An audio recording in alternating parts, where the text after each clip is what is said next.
Today, we will be discussing developing a strategic mindset for promotion. One of the biggest mistakes aspiring CEOs make in the beginning of their careers is getting stuck with operational thinking and not moving to a strategic mindset.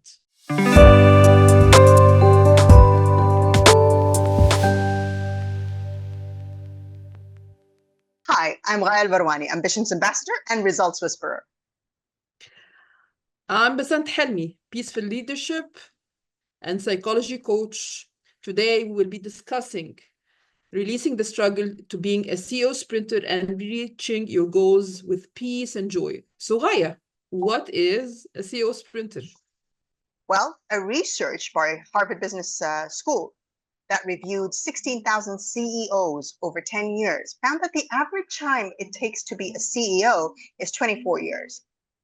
They coined the term CEO sprinters on those who make it in a much shorter time than the average. The main points in today's discussion, developing a strategic mindset for promotion, is the first of a series of discussions and master classes we have planned, you and I, that are aligned to the 75 days aspiring CEO program we are offering, with a proven path that enables mid-level managers and leaders to develop a personalized career-building strategic plan designed to help them overcome the obstacles standing in between and their next promotion. So, what are the key drivers of a CEO sprinter? Well, one, which we're talking about a lot today, is mindset, which means taking the time to embrace learning and development, focusing on the efforts and the process, challenging the assumptions that we have and beliefs, encouraging growth mindset in others. And in your opinion, Basant, what is the main challenge to maintaining the CEO strategic mindset? Mainly, in my experience, every time it is the myth about executive presence and charisma. Some feel they lack it, they don't have it, or it's not part of who they are or who they want to be. What are your thoughts on charisma, Ghaya? When I spoke to you, you mentioned 4 types. What were they? Well, recently I was in a conference and I heard that there are 4 types of charisma, and I just found it amazing. So you've got the charisma of the star, who has to be there in order to lead others to the vision. Then you've got the charisma of the thinker, who has the ideas that outlive them. So even when they're not there anymore, the ideas still live there. Then you've got the charisma of the leader, who can inspire action by being in the field with others. And the charisma of the manager, who makes sure things get done with ease, removing obstacles along the way. We all have these 4 charismas within us, and all we need is that right strategy to highlight the one that is needed. So what is a strategic mindset, Basant? It is the organizational thinking that sets the intentions, what needs to be done based on mission, vision, values, and objectives, defining the direction, while tactical thinking translates that intention into action by defining how it is going to be done. The actions and steps will fulfill the defined strategy, which means that tactical thinking is the backbone of making sure strategic thinking is actually fulfilled. Is it possible to achieve both tactical and strategic thinking, Ghaya? Of course it's possible. That is why we're here having this discussion.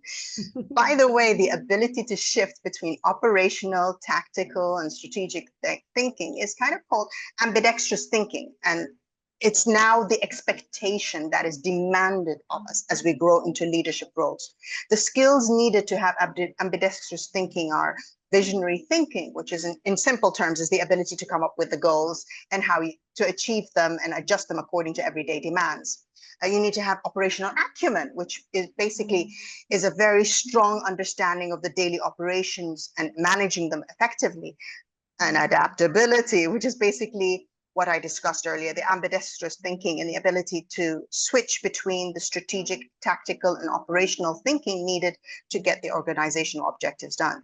As well as the 4th thing, very, very, very strong communication skills in order to ensure that everyone is on board.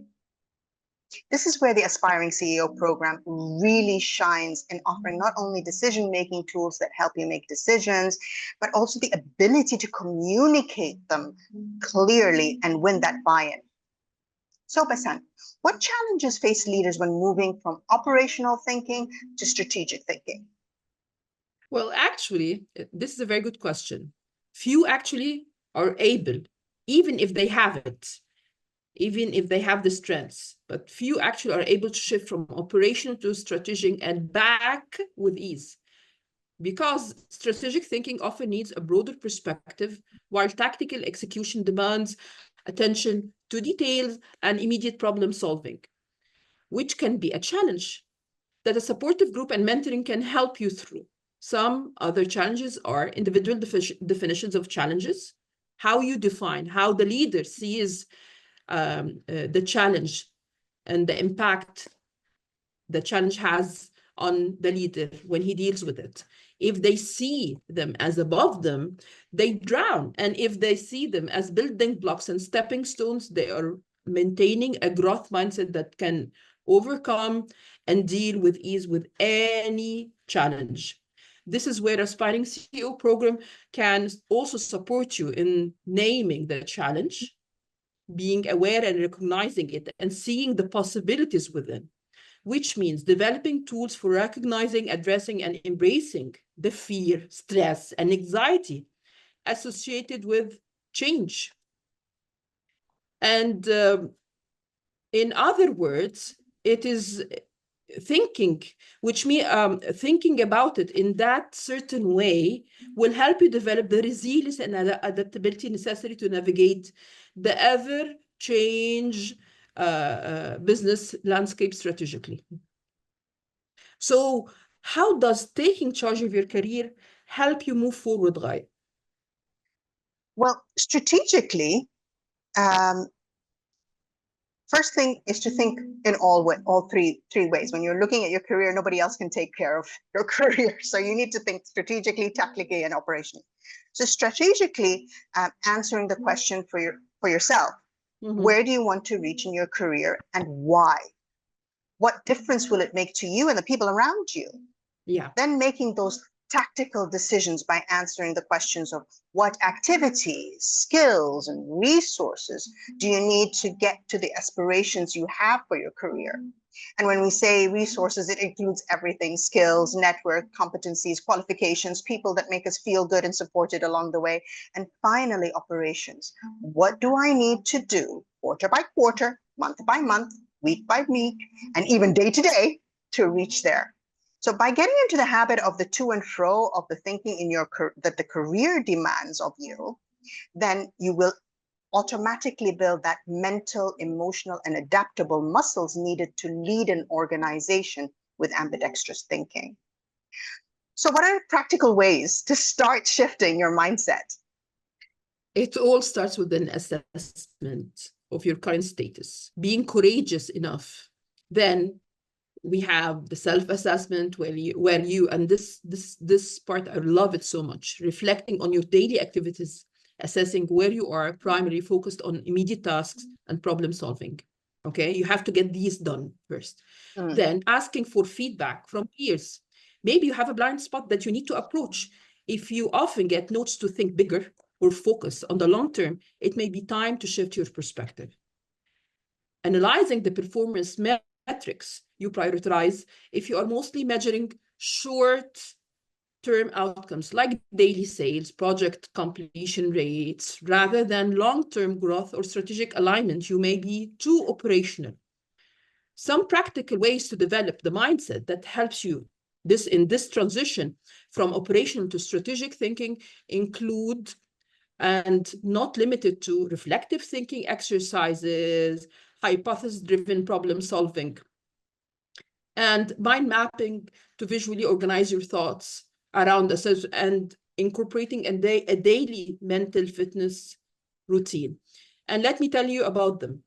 The reflective exercises, any process that gets you asking yourself deeper questions to analyze your experiences cognitively or emotionally.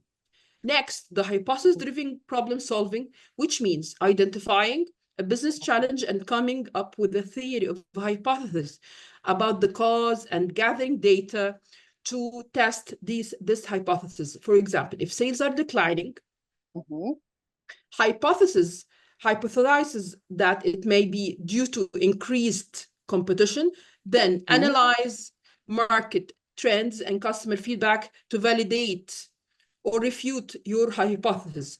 This method enhances critical thinking and helps you focus on strategic solutions rather than just operational fixes. Another thing, mind mapping, it helps you to visualize, organize your thoughts around a central strategic idea. And lastly, incorporating a daily mental fitness routine is crucial to clear your mind and improve focus. This can support you to cultivate a mental agility and enhance your cognitive flexibility.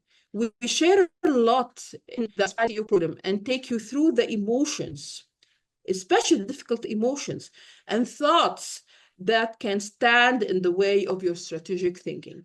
Having discussed the mindset needed for strategic thinking and the differences between strategic and tactical thinking, plus how you can develop the strategic thinking muscle through the Aspiring CEO program and on your own. We What are do you think? excited to work together with you, the viewer, through the Aspiring CEO program, starting 26th October, which will help you truly plan your career so you can be one of the CEO sprinters talked about in the Harvard Business Research that we talked about earlier. Please get in touch with Besant or me, Raya, in order to see if this program is right for you, or just to think through your personal process with no obligation to work with us. Yeah, we only support you. We only want to support you in your career aspirations. So please feel free to connect with either one of us to talk. Just talk. And thank you very much. Thank you.